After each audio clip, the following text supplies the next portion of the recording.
Hey everyone, I am here in Belgrade with a friend and former client of mine, Tara, who is an INFP. And we've been having some really interesting chats over the last, week. You've been here a week, 2 weeks?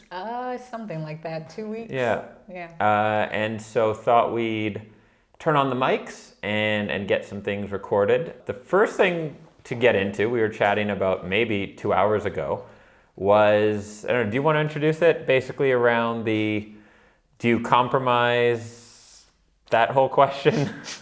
Like I probably shouldn't.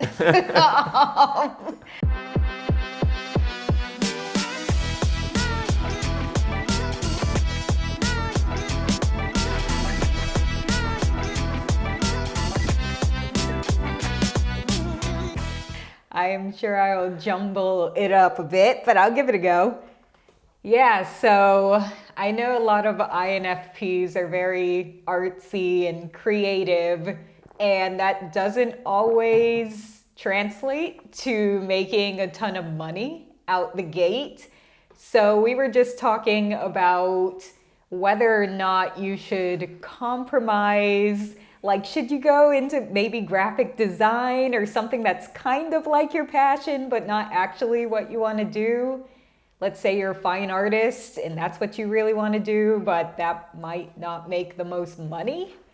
Yeah, so that's what we were talking about. Do you compromise or do you go all in as an artist or whatever it is you're trying to do and follow your passion?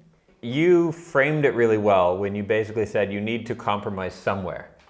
And that led me to thinking there's kind of two options there. You know, if you have this artistic passion, something you really want to be doing, one of the options is to have a job that's going to pay those bills, right? So whatever that is going to be for you, where you're working, I don't know, what a day job. So you said graphic designer could be one.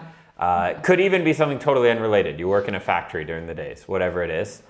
And then in the evenings, the weekends, whenever you work on your passion. And then the other thing is to stop wanting to be comfortable, basically.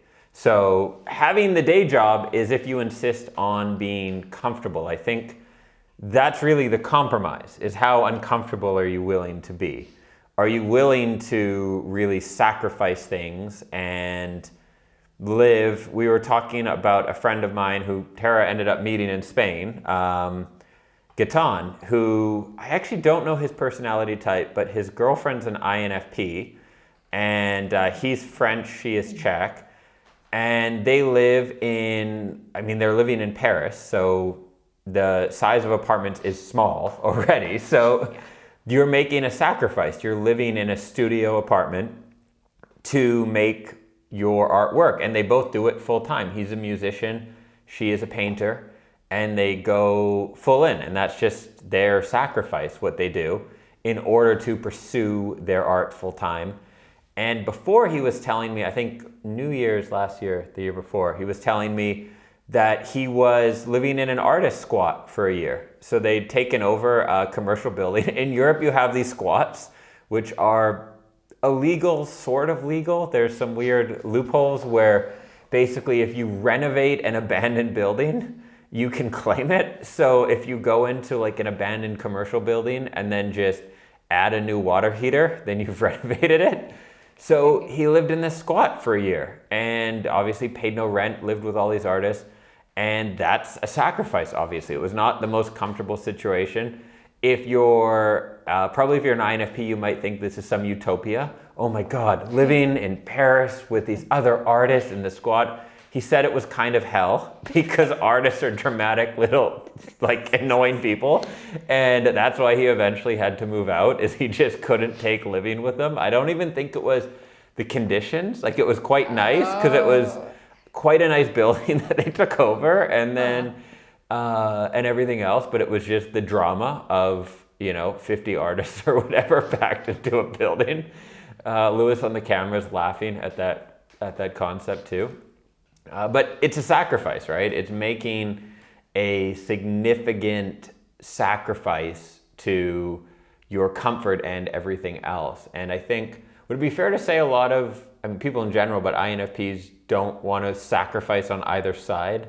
Yeah, I can see kind of both sides, because there's the idealism of like wanting everything in your mind to just work out perfectly.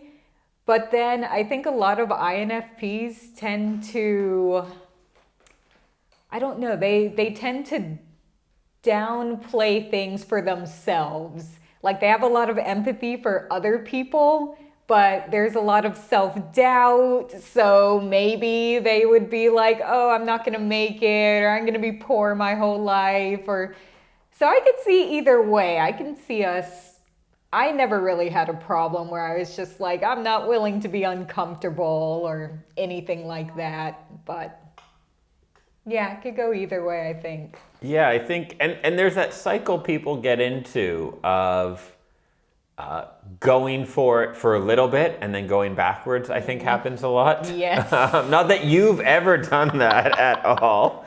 That's not one of Tara's patterns that we've talked about many times. But it's that, you jump into something for a bit. Okay, I'm going to try this, whatever it is, I don't know. And then try it for a little bit and then get uncomfortable or scared, or it's like not quite working. And then you go back to the comfortable job thinking it won't be so bad anymore. And then after, ENFPs do this all the time too. It's the same thing. Like, I'm going to try this thing out. I'll do it for a year. It's not really working out as quick as people thought it would. And then you jump back. I used to go through the cycle all the time too.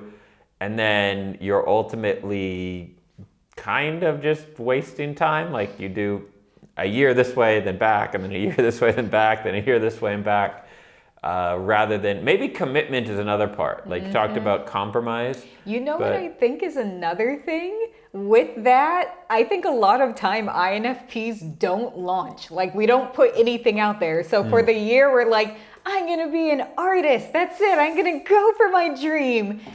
We'll just sit there in our studios, like maybe painting, but we're not putting anything out there. So how are we ever going? Like we're not seeing any feedback. So it's just like, oh God, I was crazy to do this. This isn't gonna work. And it's like, of course I'm not making any money. I'm not getting any feedback from anyone saying, Tara, this is amazing. Wow, keep going. I'm just sitting there like in my studio or in my room, whatever I decided to do, painting. And I just have my mind. That's it. And then, of course, I'm going to cycle back to self-doubt because I'm not getting anything from the outside. Yeah. So it's easy to just give up eventually. Like I'm not launching at all. Those are my favorite conversations with clients, when they tell me all about how their business idea isn't working because people don't want it. And then I always just ask, have you asked anyone if they want it? And almost always the answer is no. Yep. So, I mean, it's not funny. It is funny, but it's yeah, completely that, not, yeah, like you said, not launching and just being in this cycle of your own head and then jumping to all these conclusions about what people want, what they don't want, but you've never even given them a chance to say yes. So how do you know? I remember you mentioned that at the event we did in Mexico. You were saying how you missed the feedback, like just knowing, because if no one's telling you like this is good or this is bad, you'll just go crazy because you're living in this bubble in your head, and that's obviously not the best place to be.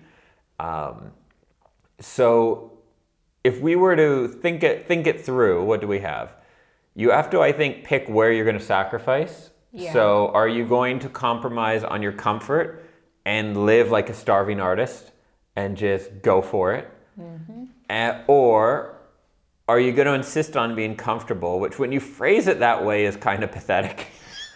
Like it really is. Like if you're talking about your deep passion, your artistic gift for the world, and you're like, yeah, but I need like a nice down pillow, and if anything less than 600 thread count, I'm just not going to be comfortable, so I can't paint. Maybe you're not meant to be an artist. Like, I think it's probably a fair discussion though to have. Like, if you can't be an artist in less than a 2-bedroom apartment, then maybe, your voice isn't strong enough. But we'll leave that choice. I think that's a choice people can have. If you want to keep that comfort, or perhaps you have other obligations, then find a way to make it work with a day job. I haven't. Have you found a lot of people who've done that though? Like kept the day job and really made it work? I've definitely heard of indie authors who have done that. Mostly I find they're mothers. They have a family, so either their spouse is kind of taking care of the bills, so they at least have some time to work around children. And that can kind of be its own boon because you can't really screw around on time. Moms can be the super efficient super workers at times because you're like, I got 2 hours. I'm not going to mess around. Yeah, so I have found that, and I've found people who are able to kind of hold down the day job, and they're like, and every single morning I worked for 2 hours before going to my job, and I woke up at 5 a.m.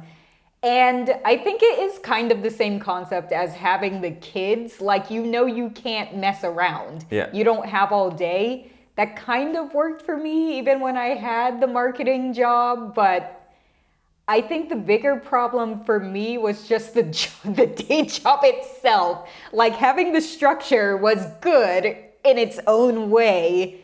It was just doing a job that I wasn't really, I don't know, it's kind of limiting to say I'm not made to do this because I'm an INFP, but it did feel that way. I didn't get to exercise my creativity, so about a year later, I'm just okay, I'm burnt out. I can't do this anymore. But I have found people who have been diligent. I don't know if they were INFPs. I doubt they were INFPs. But there definitely been authors. I think they're more practical types though. That could be. Yeah. I have to say, I haven't went through kind of statistically analyzed, but I can't think of too many people who do it. And I've talked about this before, on the channel, that for a while I started kind of watering down my advice a bit more because I wanted to be empathetic to people. I'm like, I don't have kids, people have obligations. Yeah. And, I get that, okay, you want to keep your job and keep everything, but I don't know, I haven't seen a lot of success stories of trying to, keep a normal job and balance a really creative pursuit on the side. Because I think to do anything great, you have to obsess on some level. Mm-hmm. And it's tough to obsess when you're doing a lot of different things at once. Yes. Which may go, and we'll maybe talk about this in a different video on INFP careers, but about going sort of, rather than trying to do your job and then work on something on the side, work super hard at a job, obsessed with the job, and then make as much money as you can, then live really cheap, quit the job, live cheap, and work on your pursuit, rather than trying to do both at the same time, where you're going to do your job fairly shitty and your other pursuit fairly shitty, probably. And I know there's ideal stories of it working out, but it's tough. I don't know if I'm getting older than I am, but your mental energy runs out in the day in terms of really good writing or coaching or whatever it is. So if someone's doing 8 hours a day plus commuting plus family, I just can't see where you're getting that from unless you have occasionally people, these super moms, have this burning fire where they're just I'm going to do this for my kid. I'm going to get out of this job. And they muster energy from some higher place. But that's not common. It's tough to find. So maybe that work really hard, save money, live cheap. People are finding lots of ways to do this, right? There's the small house movement. There's the Yes, minimalism. There's living in like an RV when they were cheap. Now they're expensive because of COVID. yeah, I think it's co-housing. yeah. Move somewhere else. I mean, we're filming this in Belgrade, which is a Yes. very reasonable cost of living.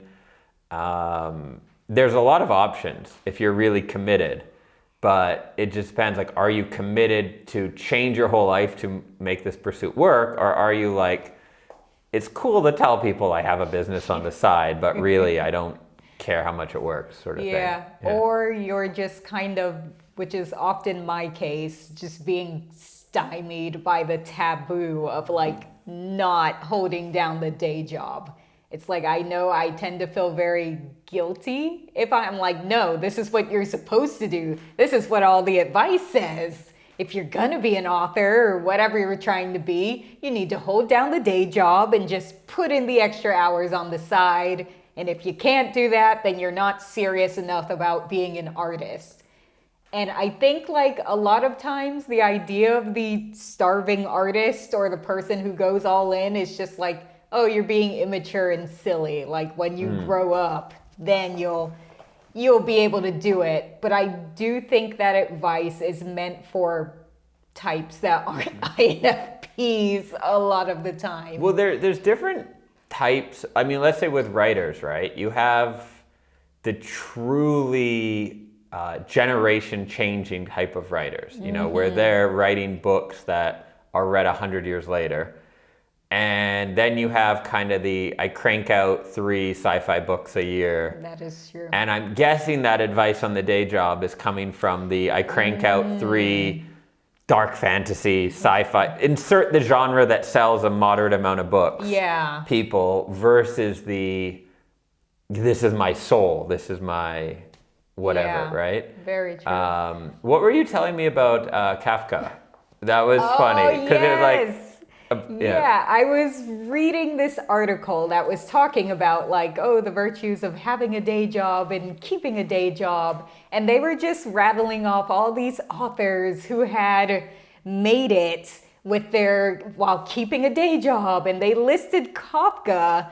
And I was just in Prague at the Kafka Museum and I was reading all his personal diary entries and he was talking about how much anguish he was going through holding down this day job, and he's like, the only thing I want to do is write, and I'm at this horrible day job and my father won't let me quit and it's just the worst thing in the world. So I'm like, is it really worth it? Like if the day job is causing you that much like anguish and depression? But the way the article made it sound is like, oh, all these authors just held down the day job and it was perfectly fine for them. They made it. It's easy when you take like historical snapshot. Like he had a day job, he became a famous author. It must have been fine for him, not hell for 20 years. So in conclusion, what's our conclusion? I would say 1, don't feel like as an INFP you absolutely have to hold down a day job. You need to consider what's best for you. Like, do you want to be more comfortable, like be able to go out 5 times a week and have the nice apartment in the maybe expensive city? Or like, are you willing to be a starving artist? That is a choice. It's your choice. And yeah, I would say don't let society choose for you, and recognize that the people who are giving this advice aren't necessarily holding you in mind and your personality in mind. I'd add to that as someone who gives advice professionally that, I was telling you this earlier today, that I've caught myself giving softer advice than like saying, you know, it's okay, like being more empathetic than I've ever been with myself. Like I throw myself into the deep end. I force myself to take on big challenges. I move countries. I mean, now I have money, but I've moved countries when I had no savings, no anything, and was like, I'll figure it out. And then I'll be kind of softer, and I'm stopping doing this now, but in the past, I've caught myself being softer with the advice I give. So it's something to consider, like when you're reading an advice article, is that person even truly reflecting on like how well thought out is that in terms of everyone's own relationship with stress, with, focus, with whatever. For me, I wouldn't claim to be an artist, but I think, like, I have written and published books, and I think building a business is very similar. Yes. And minimizing costs and making sacrifices has been the number one. So I think if you're serious about an artistic pursuit, I like your approach of work hard, save as much money, or just be crazy and move somewhere without any money, but then minimize your cost of living. Yeah. Move somewhere where you can live for less than $1,000 a month, live cheap, and just, you can, if you work really hard for a couple years, or a year even, you can save another year of living. Yeah. If you really actually sacrifice on it all. Rice, beans, vegetables, like. Yep. And nice vegan vegetarian diet. Yeah, and I think that is probably the best way to do it. So yeah, that's awesome. Yeah, so that's the advice you didn't want to hear today. You wanted me to tell you it's okay to keep at that job you don't like, to part-time your artistic pursuit, and that eventually it would all work out and you don't have to do something hard and scary.